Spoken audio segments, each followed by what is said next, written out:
you see it all. You see pedestrians close to getting hit by cars.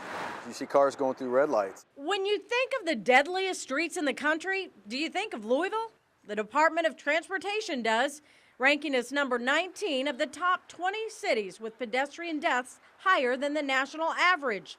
The DOT finds most deaths happen when people don't use crosswalks. In Louisville, 404 pedestrian crashes annually. from 2006 to 2010, 82 people died. Even when the victim survives, nearly 90% of those crashes lead to serious injuries.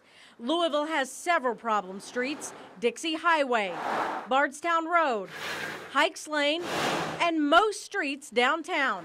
After just 30 minutes on Broadway, we quickly found out why we're in the national spotlight. With 4 lanes of traffic flying by us, the sheer number of people ignoring traffic safety laws was eye-opening. We spotted about 20 people walking in the middle of the busy street. This lady has traffic behind her but stops in the road. This is a great example for a child not waiting for the walk sign to cross the street. And this takes the cake, or the chips.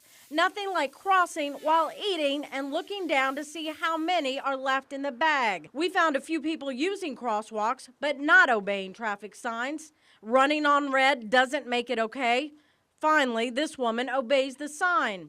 The second issue, distracted drivers, eating, texting, and talking on the phone. 40% of drivers are speeding.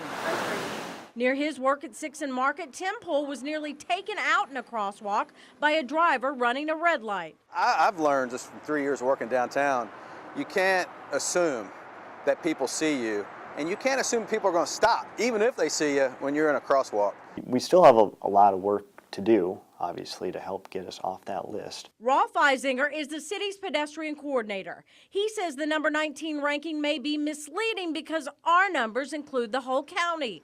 Still, he admits an average of 404 pedestrian crashes a year is not acceptable. He's applied for a federal grant to help curb the problem, and his research shows some trends. Most crashes happen in October from Friday to Saturday, and during the afternoon peak period from 3 p.m. to 6 p.m. Most victims are ages 41 to 64, not kids. And the most common way pedestrians cause the crash, darting into the road. Yeah, I am. I am a little surprised. Bill Bell, Kentucky's executive director for highway safety, says the list is disappointing, considering how many improvements have been made at crosswalks in Louisville in the past 5 years. We asked him about critics who blame state transportation cabinets for not spending enough time and money on the problem. Do you think, though, that that's fair, that it hasn't had as much priority maybe as it should? Yeah, I think it's somewhat fair. But Bell believes everyone plays a part. We need law enforcement to be there, and we need citizens to use common sense. It's sad that we're on the list, but if that's what it is, then let's not brush it under the rug. Let's expose it and let's deal with it head on.